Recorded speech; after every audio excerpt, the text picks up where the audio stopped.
वेदों में से देंगे। हमारे ईश्वर हैं, वो भी तो उधार लिए हुए नहीं हैं। प्रश्न ईश्वर के बारे में है। कोई ऐसा तो नहीं कि भावनाओं को ठेस वगैरह लग जाएगी कुछ बोलूं तो? कहते हैं सारी दुनिया उसी ने बना रखी है। कौन सी लैब में बैठकर बनाता है सूरज को? ना है ना नहीं है। तो ये दोनों सच्ची नहीं होती किसी वस्तु की। कोई नो का अंधा भी है, दिखे भी है, ये दोनों बात थोड़ी हो सकती है। तो वो जो तत् है, तत् बोल के रुके नहीं, बोला तत्त्वम असि, तत्त्वम असि। ये आत्मा ही ब्रह्म है। बता फिर क्यों डले डोरे हो? जब आत्मा ही ब्रह्म है तो बैठो आराम से। आचार्य जी, बच्चा हूँ, बच्चे जैसा ही एक सवाल है। सबसे पहले ईश्वर है या नहीं? जो हाईएस्ट है उसके बारे में न तो कहा जाता है कि है और न ही कहा जाता है कि नहीं है, क्योंकि होना और न होना दोनों की जज मेरी इंद्रियां होती हैं।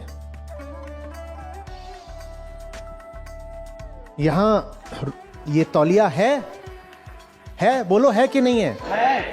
ठीक है, किसने जज किया? आंखों ने। क्या यहां पर तौलिया है? नहीं है। किसने जज किया? तो मैं बोलूं कि है तो भी जज कौन था? आंखें। और मैं बोलूं नहीं है तो भी जज कौन है? इसी तरह से अगर मैं ईश्वर को बोलूं है तो भी जज कौन है? मैं बोलूं नहीं है तो भी जज कौन है? मैं। तो ये जो फालतू की बात होती है ना कि एक डिबेट हो रही है, उसमें एक आदमी कह रहा है, एक कह रहा है नहीं है, दोनों अनाड़ी हैं। ना है ना नहीं है। संतों ने इस बात को बहुत खूबसूरती से कहा है। वो कहते हैं, उनसे पूछा गया, संत कबीर है, उनसे किसी ने पूछा ईश्वर है कि नहीं, तो बोले है कहूं तो है नहीं, और नहीं कहा ना जाए। अगर मैं कहूं कि है तो भी मैंने इंद्रियों का गुलाम बना दिया, उसको मन का गुलाम बना दिया, तो ये नहीं कहूंगा कि है, और ये भी नहीं कह सकता कि नहीं है, क्योंकि नहीं है कहने में भी मैंने उसको अपनी इंद्रियों का और मन का गुलाम बना दिया। तो है कहूं तो है नहीं, और नहीं कहा ना जाए। है नहीं के बीच में साहब रहा। सुन ले मेरे भाई, ईश्वर है या नहीं, ये बात तो बाद में आप जानोगे, लेकिन पहले ये समझो, जो आपको इस दुनिया में भेजा है वो कौन है। अगर इस बात को आप समझ जाओगे तो फिर ईश्वर का बारे में आपका जानकारी बहुत जल्दी हो जाएगा, और भगवान है या नहीं इसके बारे में भी आपका जानकारी हो जाएगा। क्योंकि आपको जो इस धरती पर लाया आपका माँ बाप, फिर माँ बाप कौन लाया? ऐसे चलता रहो, ऐसे चलता रहो, ऐसे चलता रहो। एक टाइम ऐसा एक पुरुष और एक माता को आप जान जाओगे कि वही इस धरती पर हम सबको लाया है। तो यही है असली ईश्वर, असली महिमा।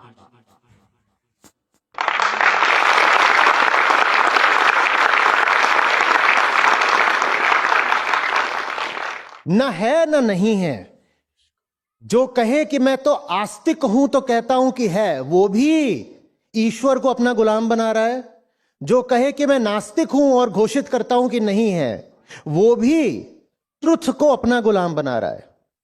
अगर गॉड ट्रुथ है, हाँ, तो ट्रुथ तो हाईएस्ट होना चाहिए ना, हमसे ऊपर का।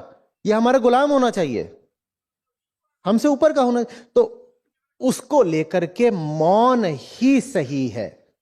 ना हां ना नहीं, बस सर का झुकना और मौन हो जाना, चुप। कह रो हम ये धृष्टता नहीं करेंगे। धृष्टता समझते हो? इमॉडेस्टी। हम ये धृष्टता नहीं करेंगे कि कहें कि ईश्वर है, और हम ये भी नहीं कहेंगे कि ईश्वर नहीं है।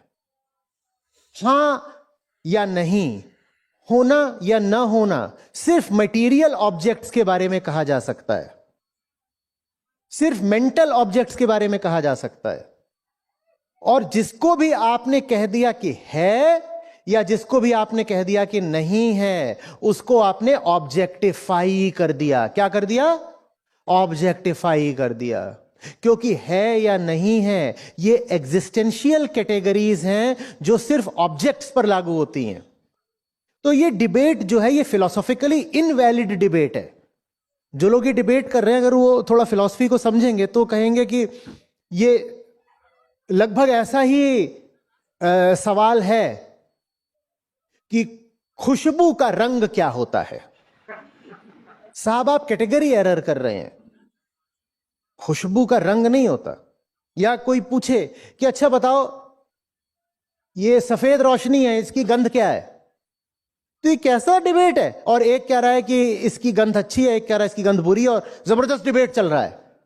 ये पागलपन का डिबेट है। तुम जिस चीज के बारे में कह रहे हो कि खुशबू बताओ, उसकी खुशबू होती नहीं। तुम जिसका कह रहे हो रंग बताओ, उसका रंग होता नहीं। तुम जिसके बारे में कह रहे हो है या नहीं है, वो कोई ऑब्जेक्ट नहीं है कि बोल दें कि है या नहीं है। ऑब्जेक्ट्स के बारे में बोला जाता है कि है या नहीं है, उसका कोई नाम ही नहीं। इसीलिए जहां उसको नाम नहीं दिया गया है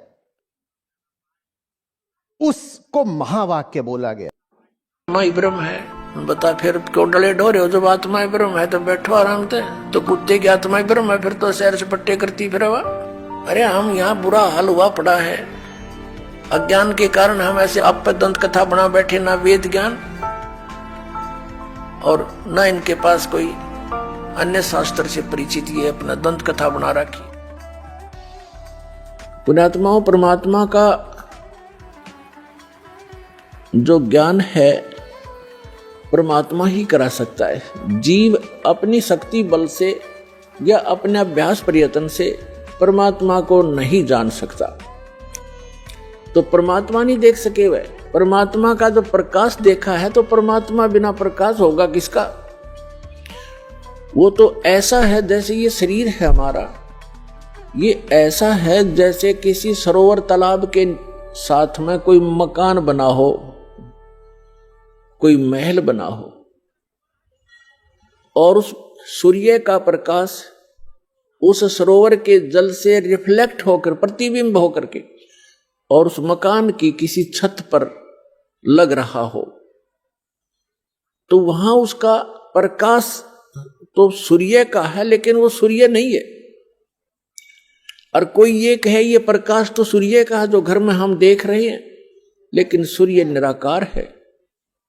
तो क्या वो बुद्धिमान व्यक्ति हो सकते?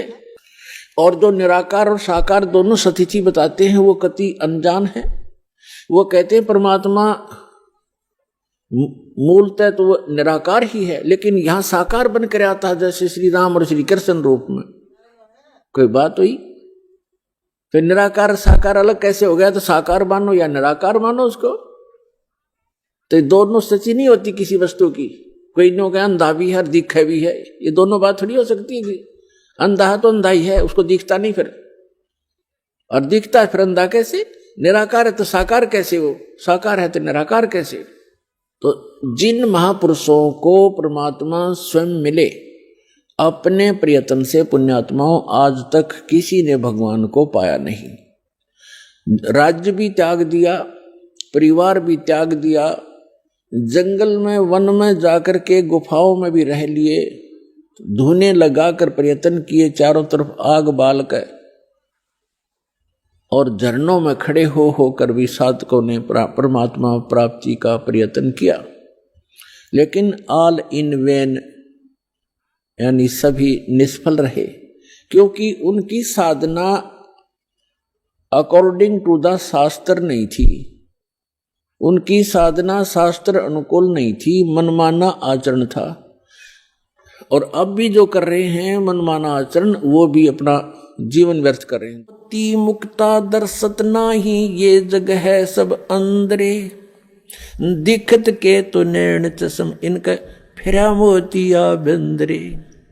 ये दिख है विद्वान पुरुष और महर्षि को हमें, इनका मोतिया बंद है। जिसका मोतिया बंद हो आंखों में, आंखें तो दिखाई देती हैं जैसे बड़ा स्वस्थ आंखें हैं, सब कुछ दिखता होगा, लेकिन वो नपट अंधा है जिसका मोतिया बंद हो गया दोनों आंखों में। तो परमात्मा कहते हैं कि तुमने ये महर्षि दिखाई दे, गुरु ब्राह्मण दिखाई देते हैं, ये मंडलेश्वर, इनका मोतियाबिंद हो रहा है, इन्हें अपने सदग्रंथों में लिखी हुई सच्चाई का नहीं पता, और फिर निराकार कहते। अब दिखाते हैं आपको परमात्मा की सारी स्थिति, देखिएगा। ऋग्वेद मंडल नंबर 9, ऋग्वेद मंडल नंबर 9 अब दिखाते हैं, और सूक्त नंबर 86। भगवान साकार है या निराकार है, वो कैसी लीला करता है। ये है ऋग्वेद मंडल नंबर 9, 10 इकट्ठा अनुवाद है।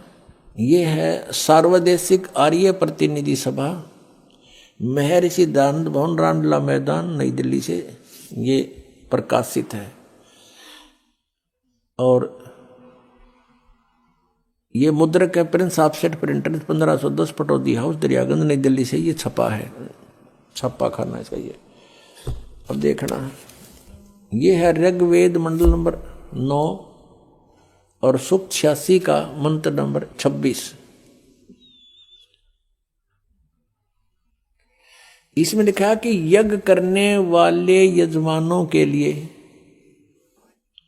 परमात्मा, यज्ञ करने वाले माने धार्मिक अनुष्ठान यानी साधना करने वाले, यजमान माने भक्तों के लिए परमात्मा सब रास्तों को सुगम करता हुआ, उनके विघ्नों को मर्दन करता है और उनको पवित्र करता हुआ, और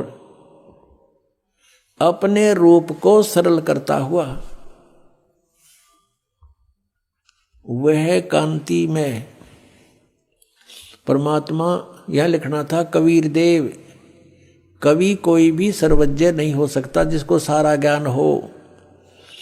कवि कविता बना सकता है, ये कबीर देव लिखना था यहाँ पर। वो कबीर देव विद्युत के समान यानी आकाशीय बिजली की तरह सेकंड में नीचे आ जावे, क्रीड़ा करता हुआ, ऐसे लीला करता हुआ वर्णीय पुरुष को यानी अच्छी आत्मा को प्राप्त होता है। अच्छी आत्मा को आके मिलता है, वो जैसे आदरणीय धर्मदास जी को मिले, आदरणीय नानक साहिब जी को मिले, आदरणीय मुल्कदास साहिब जी को मिले, आदरणीय दादू साहिब जी को मिले, आदरणीय गरीबदास साहिब जी गांव छुरानी जिला दद्दर हरियाणा वाले को मिले, आदरणीय गीसा दास साहिब जी गांव खेखड़ा यूपी मेरठ वाले को मिले। वो अच्छे पुरुष को आकर प्राप्त होता है। वो कहाँ रहता हो भगवान? 27वें श्लोक में, ऋग्वेद मंडल नंबर 9 और सूक्त नंबर 86 का 26 पढ़कर हम 27 में पा गए।